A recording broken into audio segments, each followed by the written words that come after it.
உண்டாகுவதாக. இன்றைய நாள் புனித வெள்ளி, அதாவது பரிசுத்த வேதாகமத்தின்படி சென்ற ஞாயிற்றுக்கிழமை 2026 ஆண்டுகளுக்கு முன்பதாக இயேசு கிறிஸ்து எருசலேமுக்கு வருகிறார். குருத்தோல பண்டிகை கொண்டாடிட்டோம். இன்றைக்கு அவர் சிலுவையில் அறையப்பட்ட நாள். எங்கள் வாழ்க்கையில் நடந்த ஒரு சில விடயங்களை நான் உங்களோட ஒரு சில சங்கதிகளை பகிர்ந்து கொள்ள விருப்பப்படுகிறேன். நான் சிறு வயதில் 8ஆம் வகுப்பு வரைக்கும் படித்தது SPG school, Saint Peter gospel middle school, கிறிஸ்துவ பள்ளி தான். அந்த பள்ளிக்கூடத்துக்கு 6, 7, 8ஆம் வகுப்பு மாடிப்படியில் இருக்கும். அந்த 2 பக்கமும் வசனங்களை எழுதி போட்டிருப்பாங்க. அப்போ என்ன நினைப்பேன்னா, வள்ளுவர் இயேசு கிறிஸ்துவுக்கு முன்பதாகவே பிறந்தவர். வள்ளுவர் போல அவரும் ஒரு ஞானியாட்டுக்கும். இந்த வெள்ளைக்காரனுங்க பாரு அவரை சிலுவையில் அடித்து கொண்டுட்டானுங்க. ஏன்னா நாங்கள் 5ஆவதுலேருந்து படிக்கும்போது பண்டிகை நாட்களுக்கு அது என்னவோ ஒரு மரம் ஒன்று வெட்டிட்டு ஒரு ஸ்லோகம். என்ன மரங்க அது? இது போடுவாங்க, அது என்ன, அரளி மரம். அதனால் என்ன நினைப்பேன்னா, ஒரு மிகப்பெரிய ஒரு ஞானியை அப்படின்னா அவர் செஞ்சார், நல்லது தானே சொல்லியிருக்காரு, இவரை யார் பிடிச்சி சிலுவையில் அடிச்சிட்டாங்க. நான் அப்பொழுது இந்துவாக இருந்தேன். அடுத்து சின்ன பிள்ளை, கற்றது கேட்டது இது மட்டும்தான். அதன் பிறகு வளருகிறோம். 2003ஆம் ஆண்டு ஆடி மாதம் 19ஆம் தேதி இங்கே வர்றேன். நல்ல மாத்திக்கு பைபிளை கையில் கொடுக்குறாங்க. இந்த பைபிள் தான் கையில் வச்சுருக்க பைபிள் இன்னும் மாற்றவே இல்லை. எப்பா தம்பிகளா, உங்கள் அப்பா எனக்கு கொடுத்த பைபிள் படித்தேன். 2 வாரம் கழித்து திருப்பி கொடுத்துட்டேன். 2 வாரத்தில் படிச்சுட்டு அப்பா நீ மறுபடியும் படினாரு.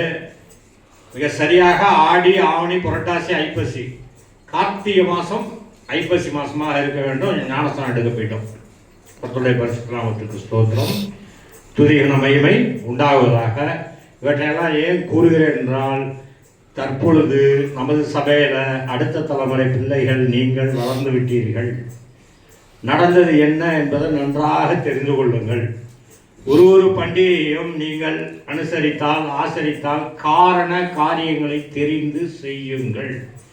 வருங்கால சந்ததிக்கு அதை ஒரு வைப்பாக வைத்துவிட்டு செல்லுங்கள். 2003ஆம் ஆண்டு கையில் பைபிளை வாங்கியாச்சு. ஒரு மாதத்துக்கு 2 முறை வாசிச்சாச்சு. பாஸ்டர் கூட்டிகிட்டு போயிட்டு நான் தான் கேட்டேன், பாஸ்டர் நீ ஞானஸ்தானம் எடுத்துக்கன்னு சொல்ல, எதுவும் என்னை வற்புறுத்தல, நானே வரேன் பாஸ்டர்னு ஞானஸ்தானம் எடுத்தாச்சு. வட இந்தியா போயிட்டேன். எல்லாமே பிதாவாகிய தேவனுடைய சித்தத்தின்படி வட இந்தியா போயிட்டேன். அந்த 5 ஆண்டுகள் கழித்து பார்க்குறேன். இங்கே நம்ம அஸ்திவாரம் போட்டு நிற்கிது பார்த்தீங்களா சர்ச்சு, அங்கே அஸ்திவாரம் அப்போ தான் போட்டு முடிச்சுட்டு உட்காந்துருக்காரு. ஓடி கட்டி பிடிக்கிறாரு. 5 வருஷம் எனக்கு அவருக்கு எந்த தொடர்பும் இல்லை. பல முறை பரிசுத்த வேதாகமத்தை வாசிச்சுட்டாங்க. போய் தொடர்பு இல்லை. நிறைய கேள்விகள் இருந்தது. ராஜஸ்தான் மாநிலம் ஜெய்ப்பூரில் பக்கத்து ஊரில் போய் ஹோட்டலில் வேலை செஞ்சுக்கிட்டு தனியாக இருக்கிறேன். வர்றேன். அது ஏன் வரேன் அப்படின்னா, பரிசுத்த வேதாகமம் புரியல அப்படின்னு சொல்லி அங்கே வர்ற வழியில் காடுகளில் இறங்கிடணும், உபவாசம் இருக்கணும்னு பொருத்தனை பண்ணியிருந்தேன். அது இறங்க முடியாமல் போயிடுச்சு. சரி ஒன்றும் பாஸ்டர்லாம் பார்த்துட்டு போகலான்ட்டு வர்றேன். கட்டி பிடிக்கிறாரு, அழுகுறாரு. அப்புறம் நாங்கள் போய் ஊழியம் பண்ண இடத்துக்குலாம் போய் பார்த்துட்டு திரும்ப போயிட்டேன். மறுபடியும் பரிசுத்த வேதாகமத்தை வாசித்து கொண்டிருக்கிறேன். வாசித்தல்னா ஆய்வு செய்து கொண்டிருக்கிறேன். திரும்ப திரும்ப திரும்ப வாசிச்சுக்கிட்டு இருக்கேன். எத்தனை முறைலாம் நினைவில் இல்லை. ஏன் சொல்லுகிறேன் என்றால், 2008ஆம் ஆண்டு ஃபோன் பண்ணி சொல்கிறேன், பாஸ்டர் பணம் அனுப்புகிறேன், கண்ணுக்குட்டி ஒன்று வாங்குங்க. பாஸ்டர் ஞாபகம் இருக்குங்களா, நம்ம ஞானஸ்தானம் எடுத்த மங்களா அருவியில் பலி கொடுத்து தகனம் பண்ணி கொடுத்துடலாம். என்ன சொல்கிறேன், கண்ணுக்குட்டி காசு அனுப்புகிறேன், கண்ணுக்குட்டி ஒன்று வாங்குங்க. நான் ஞானஸ்தானம் எடுத்த மங்களா அருவியில் வச்சு கண்ணுக்குட்டியை வெட்டி தகன பலியாக கொடுத்து விடுவோம் அப்படின்னு. அப்புறம் அது கைபேசியில் அவர் நிறைய விளக்கம் சொன்னார். எப்பா, ஆண்டவர் ரட்சகர் இயேசு கிறிஸ்து நமக்காக மரிச்சாரு, நீ ஏன் மறுபடியும் போய் ஆபிரகாம் மற்றும் முன்னோர்கள் செஞ்ச மாதிரி தகன பலி கொடுக்குறேன் அப்படின்லாம் சொல்லி கேட்டார். கடைசியாக என்னோட பேச்சு வலுத்துக்குச்சு உங்க அப்பா கிட்ட.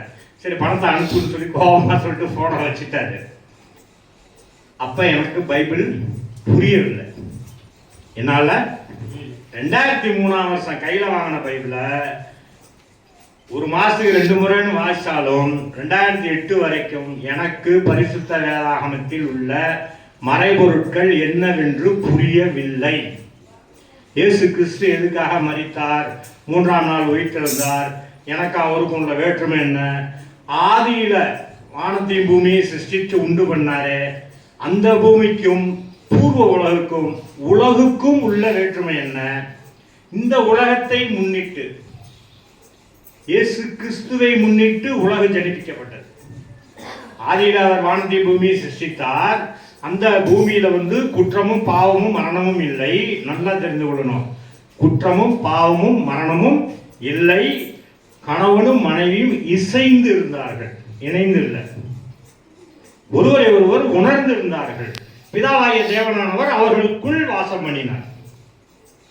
இப்ப முதல் மனுஷி செய்த குற்றம் அவர் எடுத்து பயன்படுத்தாத நிறைய கிறிஸ்துவர்கள், உலகமெங்கும் இருக்கின்ற கிறிஸ்துவர்கள், காணொலி வாயிலாக காணப்போகின்ற கிறிஸ்துவர்களுக்கு சொல்றேன், இந்த சின்ன பிள்ளைங்களுக்கு கதை சொல்ற மாதிரி இந்த ஆதாம் ஏவாள் ஆப்பிளை பறிச்சுட்டுன்னா அது நிறைய பேர் என்னிடத்துல கைபேசியில கேட்டிருக்காங்க, ஐயா ஆப்பிள் தானே பறிச்சு சாப்பிட்டாங்க அப்படின்னு. எத்தனை வயசு கேட்டவங்களுக்குலாம் 50 வயசு 60 வயசு. ஏன் இந்த வேதனையோட பதிவு பண்றோம்னா, பரிசுத்த வேதாகமத்துல நமக்குள் இருக்கின்ற அந்த நன்மை தீமை அறியத்தக்க வார்த்தையை எடுத்து நம்ம பயன்படுத்திட்டோம். இதெல்லாம் 100 முறைக்கு மேல வேதாகமத்தை ஃபாஸ்டிங் இருந்து வாசிச்சுட்டு இருக்கும்போது தான் விருட்சத்துன்னு வரும். அந்த இடத்துல பார்த்தீங்கன்னா விருட்சத்துன்னு வரும். நமக்குள் ஜீவ விருட்சத்து இருக்கு, நமக்குள்ள இருக்கு, அழியாத வார்த்தை நமக்குள்ளே இருக்கு. அதை கண்டடைவதற்கு அன்னைக்கு தடை செஞ்சு வச்சுட்டார். சுடலொலி பட்டயத்தையும் கேருவெண்களையும் காவலுக்கு வைத்து விட்டார். அந்த ஜீவ வார்த்தையை நாம் அணுக வேண்டும் என்றால் இப்ப இயேசு கிறிஸ்துவின் கரம் பற்றினால் அணுகிவிடலாம்.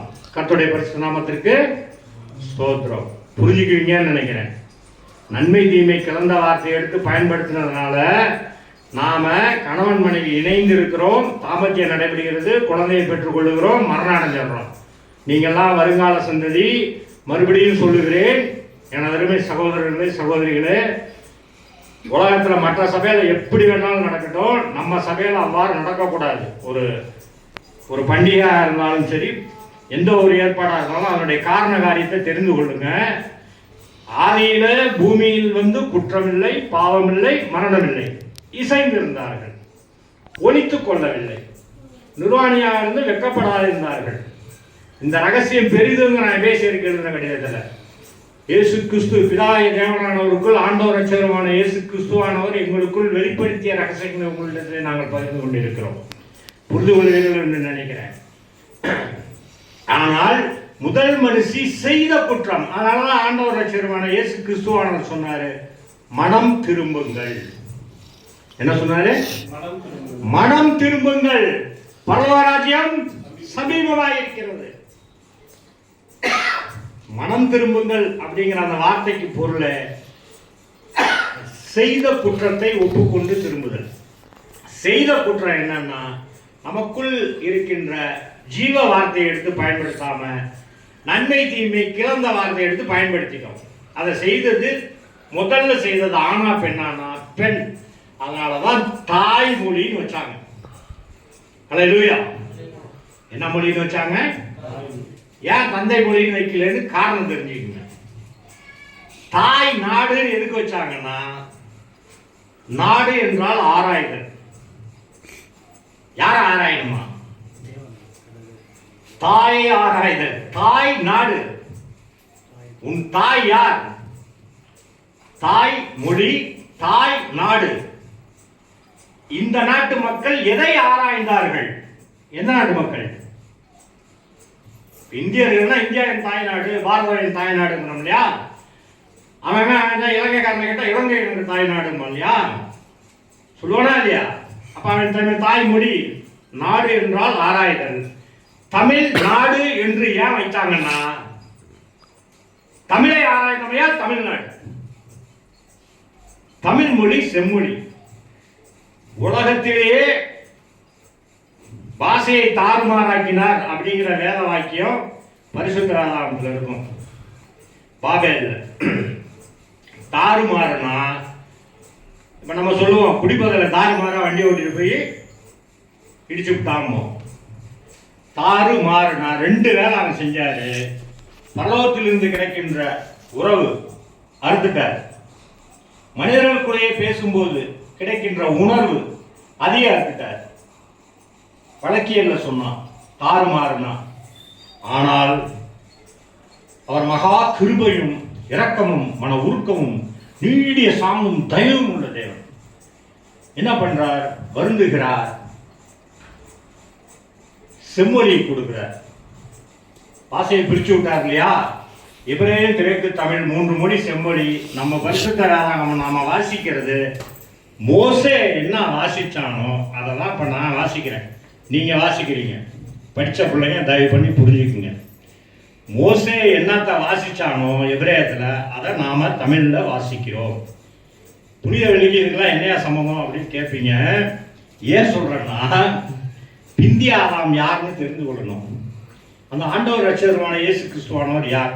அவர் எப்படி 2026 வருஷத்துக்கு முன்னாடி சிலுவையில் அறையப்பட்டவர் என் பாவத்தை எப்படி அவரால் பரிகாரம் செய்ய முடியும்? எப்படி முடியும்? அதுக்கு ஒரு காரண காரியம்லாம் இருக்கணும்ல, இருக்கணுமா இல்லையா? நான் இப்போ உங்கள்கிட்ட சொன்னதுனா 2008ஆம் ஆண்டு சொல்லுகிறேன், பாஸ்டர் பணம் அனுப்புகிறேன், கண்ணுக்குட்டி வாங்கிடுங்க, நான் வர்றேன், வெட்டுறோம், தகனம் பலி கொடுக்குறோங்க. ஏன்னா எனக்கு தெரியல. 5 ஆண்டுகள் ராத்திரி போலா பரிசுத்த வேதாகமத்தை திரும்ப திரும்ப திரும்ப வாசித்து தெரியவில்லை என்றால் என்னை கற்பித்துக் கொடுத்திருக்கிறார், சிச்சிக்கிறார். பிதாவும் குமாரனும் எனக்குள் தங்களை வெளிப்படுத்த சித்தமாக இருக்கிறார்கள், பண்படுத்துகிறார். ஒரு மகனே, உன்னை அதுக்குதான் தூக்கி கொண்டு போய் வட இந்தியாவில் வச்சிருக்கேன். இங்க இருந்தா நீ பாடு பொழுதுக்கும் அரசியல், ஆன்மீகம் அப்படி இப்படின்னு வேற நூல்களை வாசிப்ப. பரிசுத்த வேதாகமத்தை மட்டுமே திரும்ப திரும்ப திரும்ப வாசித்துக் கொண்டு உனக்குள் கேள்வி எல்லாம் எழுந்தாங்க. எழுந்தது முத அவர் எனக்கு வெளிப்படுத்திய வார்த்தை ஒளி என்றால் அறிவு. அதுவும் யோவான் புத்தகத்திலிருந்து. உலகத்திலே வந்து எந்த மனுஷனையும் பிரகாசிப்பிக்கின்ற அந்த ஒளியே மெய்யான ஒளி. ஒளி என்றால் அறிவு. இப்ப அறிவுனா என்ன? உண்மையை உடனடியாக தெரிந்து கொள்வதும் நினைவாற்றலும். அதாவது நாம் ஈடுபட்டுக் கொள்ளுகின்ற காரியங்கள்ல, நாம் ஈடுபட்டுக் கொள்கிற காரியம்னா குடிக்கிற தண்ணியில இருந்து, சாப்பிட்ற சாப்பாட்டுல இருந்து. சின்ன உதாரணம் சொல்லணும்னா, ரொம்ப எளிமையான உதாரணம். இட்லி சாப்பிட்டோம் காலையில எல்லாரும். அதில் போடப்படுகின்ற அரிசி எங்க விளைந்தது? என்ன அரிசி? புழுங்க அரிசியா, பச்சை அரிசியா? உளுந்து எவ்வளவு சேர்க்கணும்? உளுந்து எவ்வாறு பயிர் செய்யப்படுகிறது? யாருக்காவது தெரியுமா? ஓரளவுக்கு இங்க இருக்கவங்களுக்கு தெரியும். தெரியும். சாம்பார் ஊத்திக்கிட்டோம். வெக்கத்தை விட்டு சொல்றேன், நானும் அரை சதம் கடந்து விட்டேன். ஒரு 2-3 வருஷத்துக்கு முன்னாடி தான் தெரியும். துவர செடின்னு ஒன்று பார்த்தேன், வெக்கப்பட்டேன். உண்மையிலேயே இது தெரியாம இத்தனை வருஷம் சாம்பாரை தின்னு குடிச்சிருக்க மேடம். நான் என்ன நினைச்சேன்னா, துவர செடின்னு அது ஏதோ படர்ந்து இருக்கும், அவரைக்காய் மாதிரி துவரக்காய். அதுல இருந்து காஞ்சு தான் நமக்கு எல்லாம் எடுக்கணும். அது செடியா வளர்ந்து இதாங்க துவர செடி பறிச்சு திங்கிறாரு என் நண்பர், பறிச்சு கொடுக்குறாரு. இதெல்லாம் முளை கட்டி உங்களுக்கு எல்லாம் இது பண்ணி பண்படுத்தி கொடுப்பாங்கன்னு பார்த்தேன். உண்மையிலேயே கண் கலங்கினேன். ஏனென்றால் நான் போஜன பிரியனா தான் இருந்திருக்கேன். சாப்பிட்ட பருப்பு எங்க விளையுது கூட எனக்கு தெரியல. அந்த இடத்துல நான் அறிவில்லாதவன். அதை போலதான் உடுத்துற உடை, ஒலிக்கின்ற ஓசை, எது? வார்த்தை. பாத்தீங்கன்னா யோபுடைய சரித்திரம் எடுங்களேன். யோபுடைய சரித்திரம் கடைசி அத்தியாயம். யோபுடைய சரித்திரம் கடைசி அத்தியாயம்.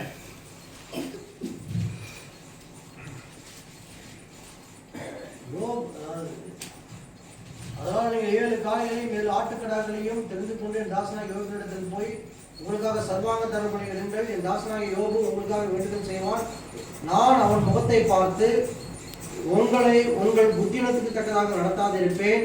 என் தாசனாகிய யோபு பேசினது போல் நீங்கள் என்னை குறித்து நிதானமாய் பேசவில்லை என்றார். ஆமென். 7வது வசனம் படிங்க. கர்த்தர் இந்த வார்த்தைகளை யோபுவோடு பேசின பின் கர்த்தர் தேமானை எலிப்பாசை நோக்கி, உண்மையிலும் உன் 2 சிநேகிதர் மேலும் எனக்கும் கோபம் மூழ்கிறது. என் தாசனாகிய யோபு பேசினது போல் நீங்கள் என்னை குறித்து நிதானமாக பேசவில்லை. முதல்ல ஒன்றை தெரிந்து கொள்ளணும், உணர்ச்சி வசப்பட்டு பேசக்கூடாது. நம்ம பிள்ளைங்க தயவு பண்ணி புரிஞ்சுக்குங்க. நாங்கள்லாம் எவ்வளோ நாள் இருப்போம் தெரியாது. எங்கள் நாட்கள் என்னப்படுகிறது. நிதானமாக பேச வேண்டும். குறிப்பாக பரிசுத்த வேதாகமத்தை பேசும்போது காரண காரியம் தெரிஞ்சு பேசணும். நிதானம்னா என்னன்னு தெரிஞ்சுக்கங்க. தாறுமாறுனா என்ன? பரலோகத்திலிருந்து கிடைத்த நன்மையையும் நமக்குள் ஒருவருக்கு நான் ஒருத்தவங்க சொன்னா புரிந்து கொள்ளுகிற அந்த ஒரு நன்மையும் இல்லாமல் விட்டுனது தான் தாறுமாறு. அதை செம்மப்படுத்தினதா செம்மொழி. இங்க நிதானம்னா காரண காரியத்தை அறிந்து கொள்ள வேண்டும். ஏன் இயேசு கிறிஸ்துவா பிதாவை குறித்து பேசும்போதே காரண காரியத்தை அறிஞ்சிருக்கணுமா? கோபம் வருகிறது, போய் காலையை பிடித்து கொடு அப்படிங்கிறாரு. புத்தியினத்துக்கு தக்கதாக முன்ன பார்த்தா அறிவு. புத்தினா என்னன்னா முதல் முடிவு மாறுகோள் இல்லா தன்மை. என்னையா சொல்றீங்க? ரொம்ப எளிது. இட்லிக்கு மாவு அரைச்சா என்ன செய்வீங்க? எவ்வளவு நேரம் ஊற வைக்கணும், அரைக்கணும், உப்பு போட்டு கரைச்சி வைக்கணும். நீங்க அரைச்சி வச்சுட்டு காலையில உப்பு போட்டீங்கன்னா பிடிக்குமா? பிடிக்காது. அதுக்கு பேரு புத்தி. பரிசுத்த வேதாகமத்தை உள்வாங்கும் போது முதல் பக்கத்துல இருந்து கடைசி பக்கம் வரைக்கும் வாங்கணும். இயேசு கிறிஸ்துவை முதல் பக்கத்திலிருந்தே கொண்டு வருவாங்க. முதல் பக்கம் என்று நான் கூறுவது எதுனா, ஆதியாகமத்திலிருந்தே அவரை சொல்லிக்கிட்டே வருவாங்க. எவ்வாறு உணர்த்துகிறார்கள் என்பதை கேட்கணும், கற்றுக்கொள்ளணும். ஏன் அவர் சிலுவையில் மறைத்த அந்த புனித வெள்ளியை, அவர் ஒரு மனிதர் தானே, அவரை ஏன் உயர்த்தி பேசணும்? பகுதி கேலி பண்ணி பேசியிருக்காங்க நிறைய நாத்திகர்கள். அப்ப அவருடைய ரத்தத்திற்கும் அவருடைய மாமிசத்திற்கும் அதை பார்த்தீங்கன்னா கொரிந்து பட்டணத்துக்கு எழுதுனது நிறைய சபைகள்ல உலகமெங்கும் இருக்க சபைகள்ல அப்பரசம் கொடுக்கும்போது எடுத்து வச்சுருவாங்க அந்த வசனத்தை. எப்போதும் நீங்கள் வாசிக்கின்ற அதே வசனம் தான். 1 கொரிந்தியர் 11வது அதிகாரம். அதை எடுத்து வாசிச்சு பாருங்க. நீங்க ஒருத்தர் கூடி வரும்போது அவனவன் தன் சொந்த போஜனத்தை முந்தி சாப்பிடுகிறான். ஒருவன் பசியா இருக்கிறான், ஒருவன் வெளியா இருக்கிறான். இப்படி செய்வது கர்த்தருடைய ராபோஜனம் பண்ணுவது. புசிக்கிறதற்கும் குடிக்கிறதற்கும் உங்களுக்கு வீடுகள் இல்லையா?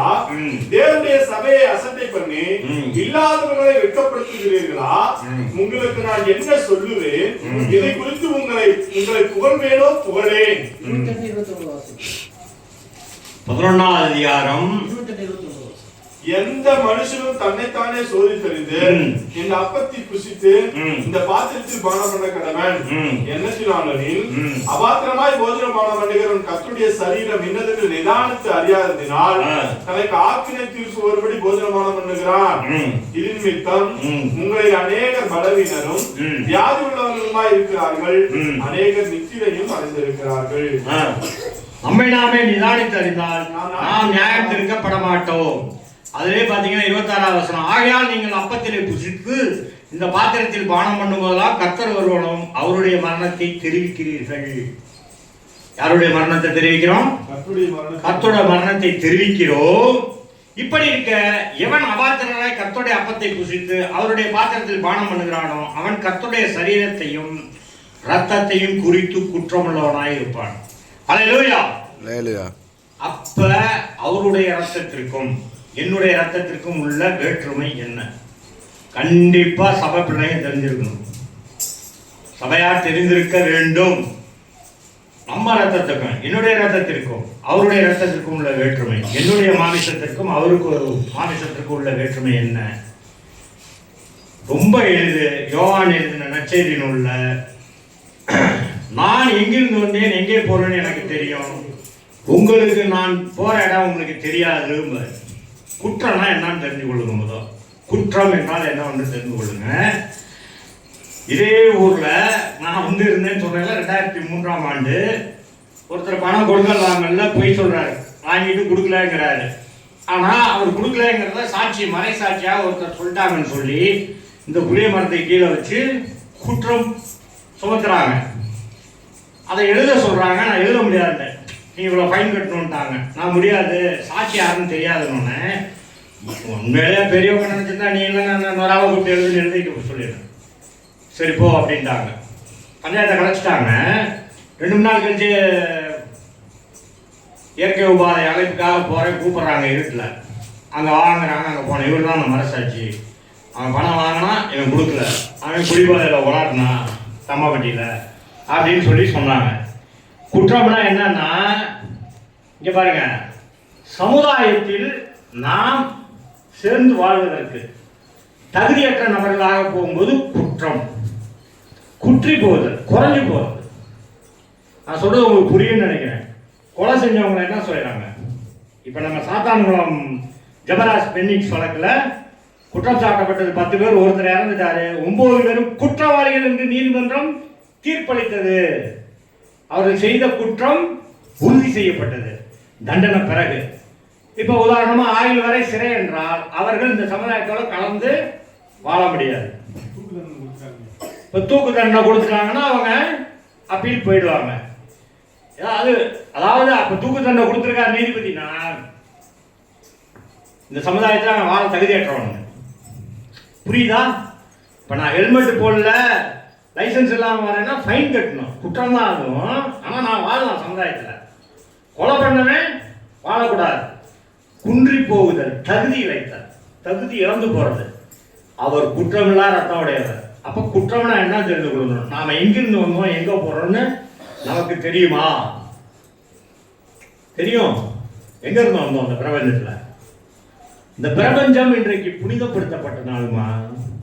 இந்த பிரபஞ்சம் 2026 வருஷத்துக்கு முன்னாடி இதே நாளில் புனிதப்படுத்தப்பட்டது குற்றமில்லா ரத்தத்தினால். அல்லேலூயா.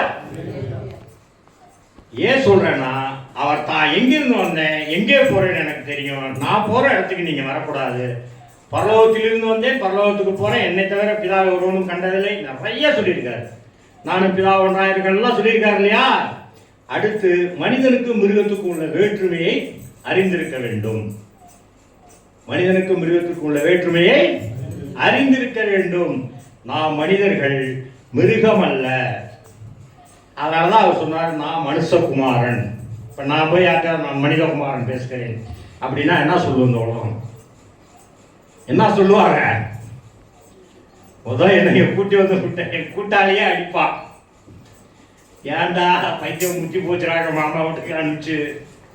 என்ன அவனுக்கு பைத்தியம் முத்தி போச்சு, ஏதோ கவலையில இருந்தா அப்படின்னு சொல்லி எங்க மாமா வீட்டில் கொண்டு போய் விட்டேன்.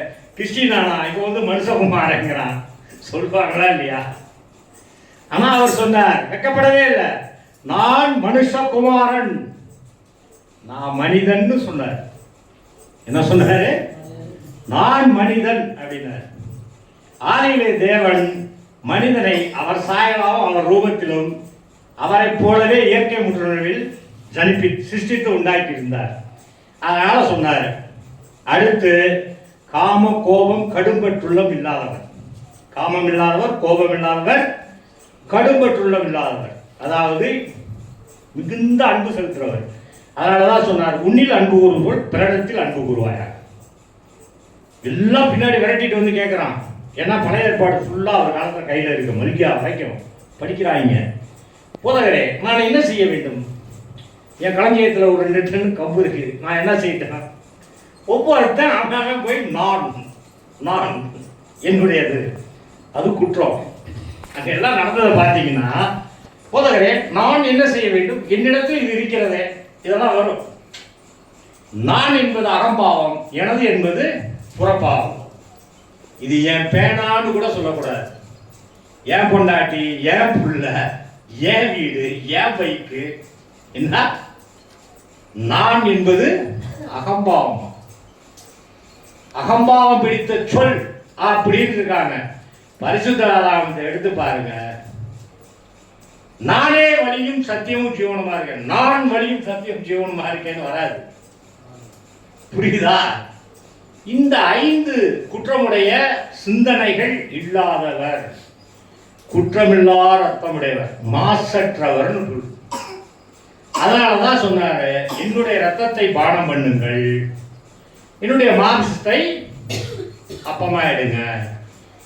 என்னுடைய அப்பத்தையும் என்னுடைய ரத்தத்தையும் பானம் பண்ணுகிறவன் நான் எப்படி பிதாவினால் பிழைத்திருக்கிறோனோ அதை போல அவனும் பிழைப்பான். நான் எங்கே இருக்கிறானோ அவனும் அங்கேயே இருப்பான். அப்ப பாவம்னா என்னன்னு கேட்டீங்கன்னா, நமக்குள் இருக்கிற நன்மை தீமை கிளந்த உணர்வு. அதை பிரிக்கவே முடியாது, அதை பிரிக்கவே முடியாது, குறைக்க முடியும். அதற்கு தேவை ஜெபம். உதாரணமா எனக்கு இச்சை வருகிறது, நான் இச்சிக்கிறேன், நான் ஆண்டவரே அப்பா பிதாவே என்று நான் ஜெபிக்க ஆரம்பித்து விட வேண்டும். அவரை ஏன் சிலுவையில் அறந்து, அதாவது அவர் மரணத்திற்கு பாத்திரவான் அல்ல, அவருக்குள் மரணம் வாசம் செய்யவில்லை. அதை எப்படி தெரிந்து கொள்ளலாம் அப்படின்னு சொல்லி பார்த்தீங்கன்னா, மத்தேயு எழுதின நற்செய்தி நூல்ல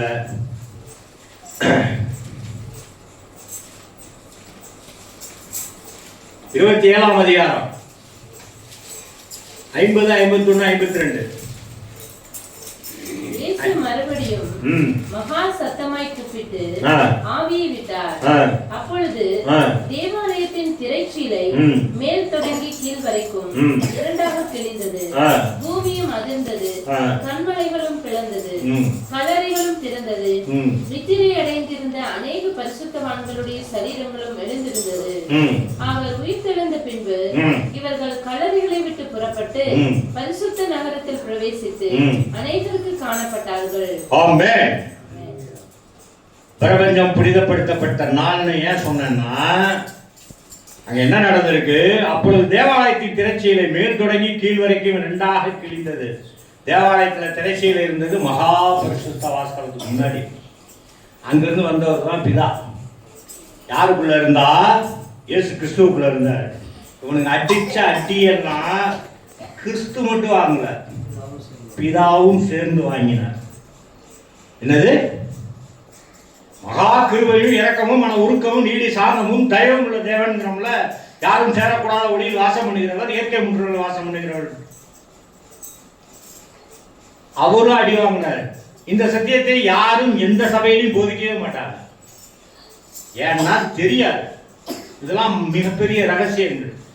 ஏன் சொல்லுகிறோம் அப்படின்னு சொல்லி கேட்டீங்கன்னா, பிதாவாகிய தேவனானவர் யோவானிலே எழுதியிருக்கும், ஒருவன் என் வசனத்தை கேட்டு என்னை விசுவாசித்தால் நானும் என் பிதா வந்து அவனுடைய வாசம் பண்ணுவோம் என்று இருக்கிறது. அப்ப அவருக்குள் பிதாவானவர் இருந்தாரு. அவர் பிரிஞ்சாதான் அங்க மரணம் நடக்கும். நமக்குள்ள பொய்ய இருக்கான், பொய்யுணர்வு இருக்கு. அவருக்குள்ள இருந்தது மெய்யுணர்வு. நானே வழியும் சத்தியம் ஜீவனுமா இருக்கேன், உன் பிதாவே மெய்யான தேவன்கிறார்ல, மெய் உணர்வு. அதனாலதான் சொன்னாரு, அவரை விட்டு பிதா பிரியறப்ப என் தேவனை என்னையும் கைவிட்டேன்னு வியாகுலப்பட்டார். எதுக்கு வியாகுலப்படுறாரு? அந்த பிரிவை கூட இயேசு கிறிஸ்துவினால் தாங்கிக் கொள்ள இயலவில்லை. சரி, அடுத்தாங்க என்ன நடந்திருக்கு? பூமியும் அதிர்ந்தது. உலகம்ல வரணும், உலகத்துல தானே இருக்குது. ஏன் பூமியில் வருது? வாசிக்கிறப்ப சிந்திக்கணும். பூமி வேறு உலகம் வேறு. பிதா குமாரன் பரிசுத்த ஆவியானவரையும் நித்திய ஜீவனையும் கிருபையையும் குறித்து வரும் பொழுது, பாவ மன்னிப்பையும் சமாதானத்தையும் கிருபையையும் குறித்து வரும்போது பூமி என்று சுட்டுவார்கள். அல்லேலூயா. உலகம்னு எழுத மாட்டாங்க.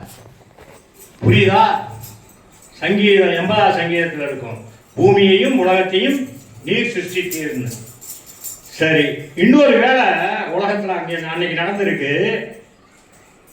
பூமியும் அதிர்ந்தது, கண்மலைகளும் பிளந்தது, கல்லறைகளும் திறந்தது, நித்திரை அடைந்திருந்த அநேக பரிசுத்தவான்கள சரீரங்களும் எழுந்திருந்தது.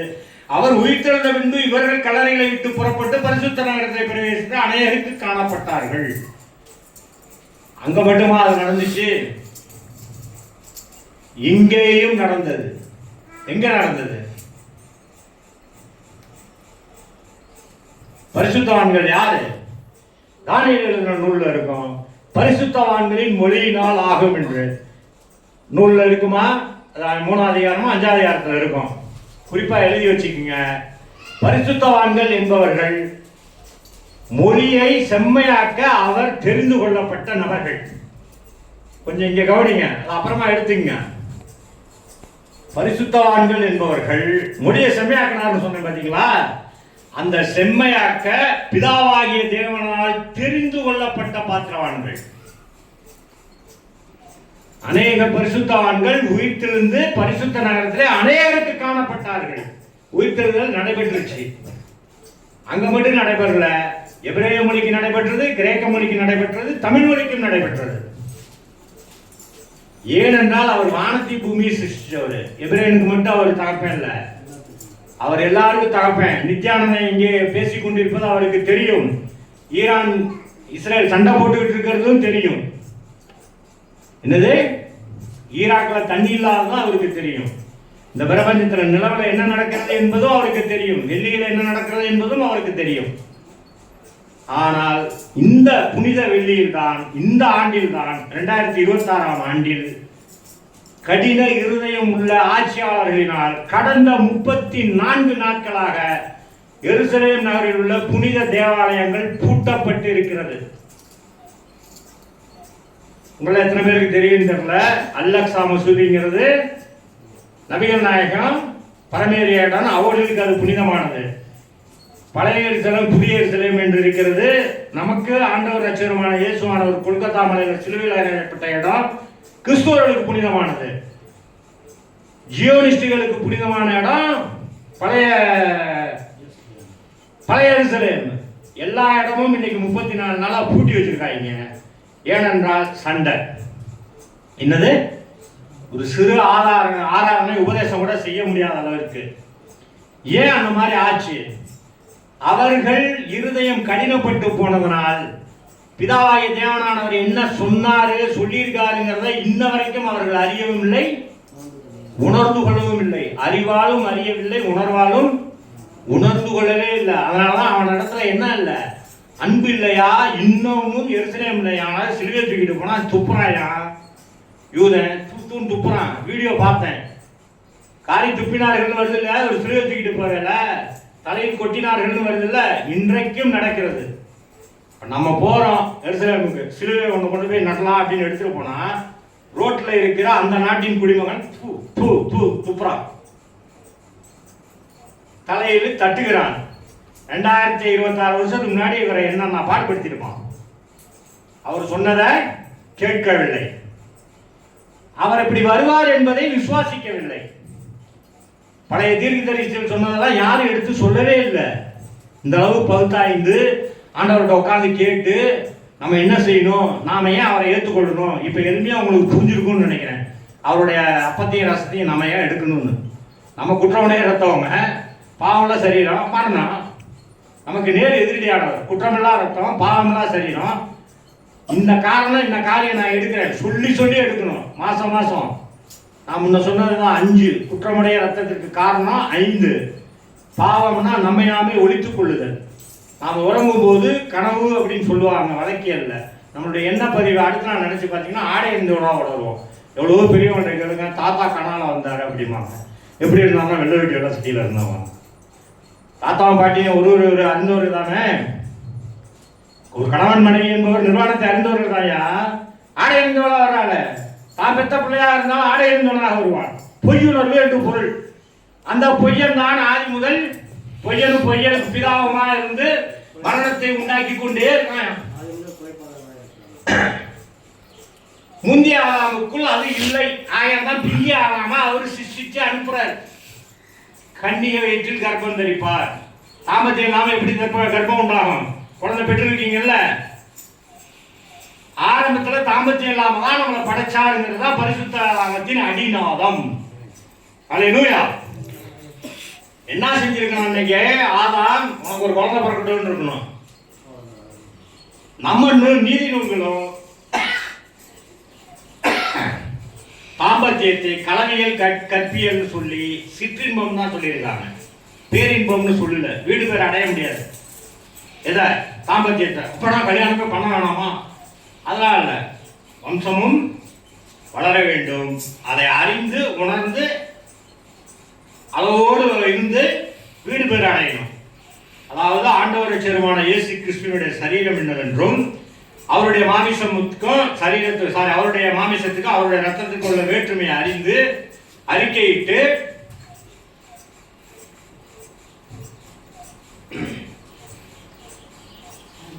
நீங்க இதுல எத்தனை பேர் நீங்க அப்பரசம் எடுக்கிறீங்கன்னு தெரியல. இனிமேலாவது இந்த காரண காரியத்தை தெரிந்து அந்த அப்பரசத்தை எடுத்து அவர் வருமளவும் அவருடைய மரணத்தை நினைவு கூர்ந்து கொண்டே இருக்கணும். இதை தெரியாதவங்களுக்கு சொல்லிக் கொடுக்கணும். யோ, அவரோட சரீரத்துக்கு நம்ம சரீரத்துக்கு வித்தியாசம் இருக்கு. அது வேதவசனம் உடனே கேட்பாங்க. ரொம்ப எளிது. யோவான் எழுதிய நற்செய்தி நூல்ல 6ஆம் அதிகாரம் 27ஆம் வசனம் எழுதுங்க. அழிந்து போகிற போஜனத்திற்காக அல்ல, நித்திய ஜீவன் வரைக்கும் நிலைநிற்க போகிற போஜனத்திற்காகவே கிரியை நடப்பியுங்கள். அதை மனுஷகுமாரன் உங்களுக்கு கொடுப்பார்.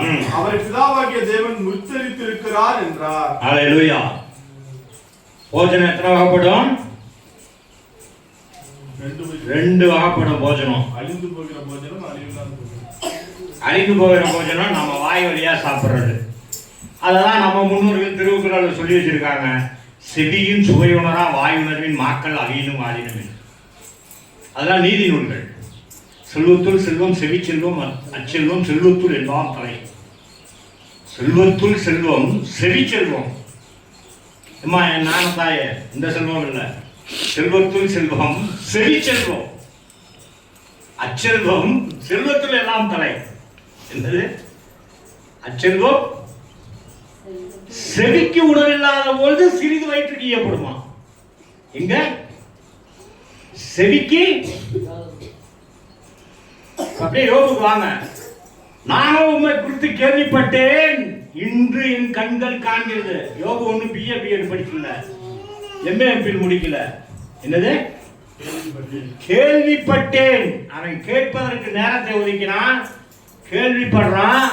நிறைய பேர் சொல்லுவாங்க, யோபு வந்து ஆதியாகமத்துக்கு முன்னாடி வாழ்ந்தவன். அதெல்லாம் இல்லை, அதெல்லாம் கிடையாது.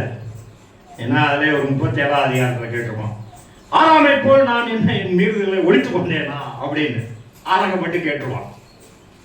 யோபுடைய சரித்திரத்தில் அந்த தலைப்பை பாருங்க, யோபுடைய சரித்திரம்னு இருக்கும். வாசிக்கும் போது ரொம்ப கவனமாக வாசிக்கணும். திரும்ப திரும்ப வாசிட்டு வர்றோம். யோபுடைய சரித்திரம். நண்பர் ஒருத்தர் கேள்வி கேட்டவனு, அவன் வேற யாரும் இல்லை, காம் சேம் யாப்பேச்சு, சேமின் வம்சத்தில் வந்தவன். யாரில் வந்தவன்? சேமின் வம்சத்தில் வந்தவன், உடைமை பொருள்ல வந்தவன். இது உன்னுடையதா கேட்கணும்ல? இது யாருடையது? உன்னுடையதா என்னுடையதா? யோபு உடைய சரித்திரம். அவன் சேமின் வம்சத்தில் வந்தவன், உடைமை பொருள்ல வந்தவன். ரூத்தின் சரித்திரம்னு இருக்கும், அவ காமின் சந்ததியில் வந்தவன். அல்லேலூயா. அதனாலதான் அங்க வேறுபாடு. ஏன் ரூத்துடைய சரித்திரம் போடணும்ல? ஏன் போடல? காமின் சந்ததி யாராவது சொல்றாருல, அம்மோனி புத்திரரை வளர்க்குறேன்னு, உடனே அவர் கோபக்காரரா? இல்ல, அவங்க எத்தனை தலைமுறைன்னு தெரியாது. அவள் நற்குணசாலியாக இருந்தால் என்ன செய்யறா? புருஷன் செத்தோடனே வேறு ஒரு விவாகம் செய்து கொள்ளாமல் மாமியாருக்கு பணிவிட செய்யணுமே. செத்து போயிட்டான் புருஷன், அம்மா பார்த்துக்கணும்னானே அவன் கொண்டாந்தான். அவனுக்கு வார்த்தை கொடுத்துருப்பான்ல, என்ன எவ்வளோ பேசியிருப்பாங்க. செத்துட்டான், கிழவியை விட்டு அவன் நினைச்சிருந்தா அவளுக்கு இருந்த ரூபவதிக்கு எங்கேயோ போய் எப்படியோ வாழ்ந்திருக்க முடியும். சொன்ன வார்த்தையை நிறைவேற்றுவதற்காக கிழவி பின்னாடி போறா. கிழவி என்ன செய்யறா? நீ இப்படி போ அப்படிங்கிறா. இப்போ புரியுன்னு நினைக்கிறேன், அவங்கெல்லாம் பரிசுத்த வேதாகமத்தில் ஏன் இடம் பெற்றார்கள் என்று. அல்லேலூயா. இயேசு கிறிஸ்து இன்று சிலுவையில் அறையப்பட்டு 2026 ஆண்டுகள் ஆயிடுச்சு.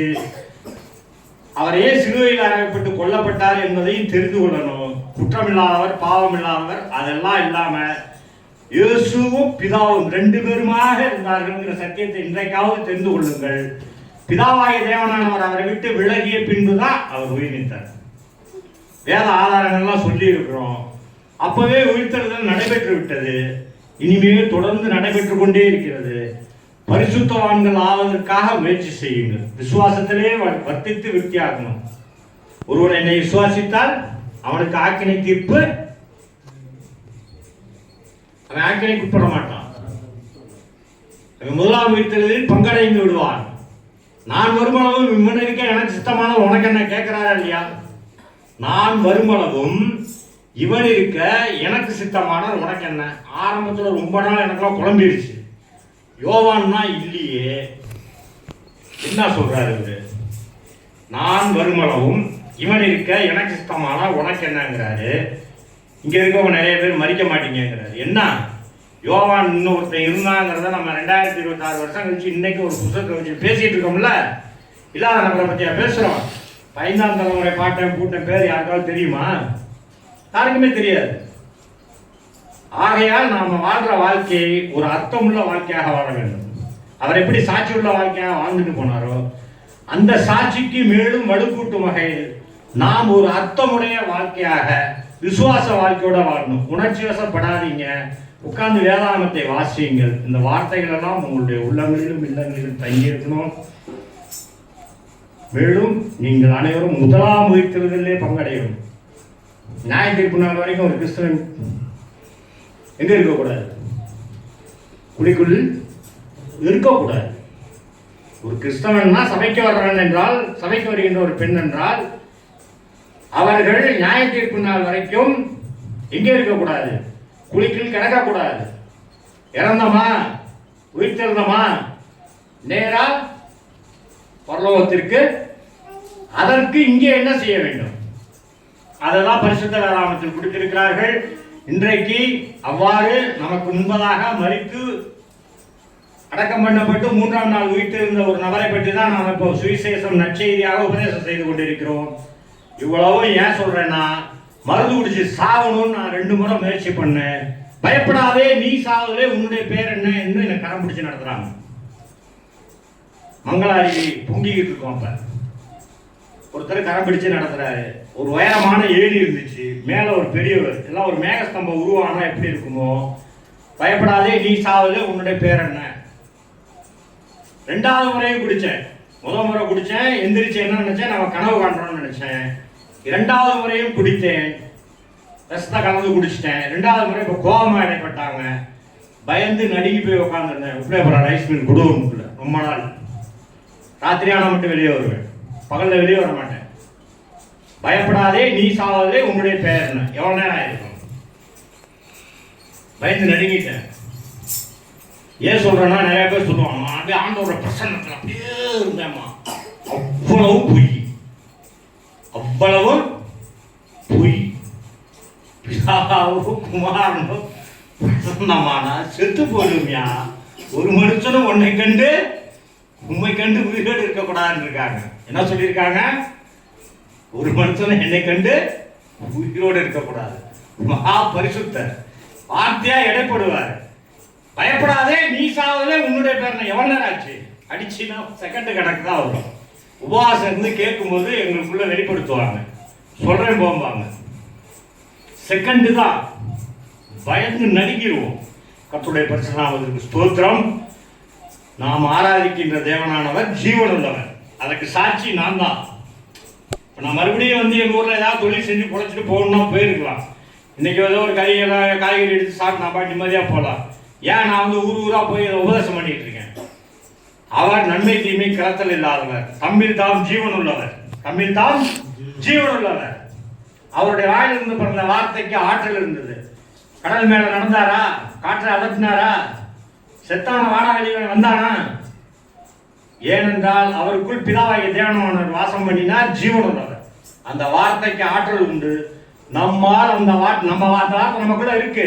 அந்த வார்த்தையை நம்மால் கண்டிப்பாக கடைபிடிக்க முடியும். நன்மை தீமை கலந்த வார்த்தையை விட்டு இயேசு கிறிஸ்து கண்ணியின் வயதில் தணிப்பிக்கப்பட்டு பிறப்பிக்கப்பட்டார் என்று விசுவாசித்து அவருடைய மாம்சத்துக்கு நம்முடைய மாம்சத்துக்கும், அவருடைய ரத்தத்துக்கு நம்முடைய ரத்தத்துக்கும் உள்ள வேற்றுமையை உணர்ந்து அறிக்கையிடணும், பேசணும், புரிய வைக்கணும். அறிக்கையிட்டால் நமக்கு நித்திய ஜீவன் உண்டு உண்டு உண்டு. கர்த்தருடைய பரிசுத்த நாமத்துக்கு ஸ்தோத்திரம், துதியும் மகிமையெல்லாம் உண்டாவதாக. ஆமென். ஹல்லேலூயா.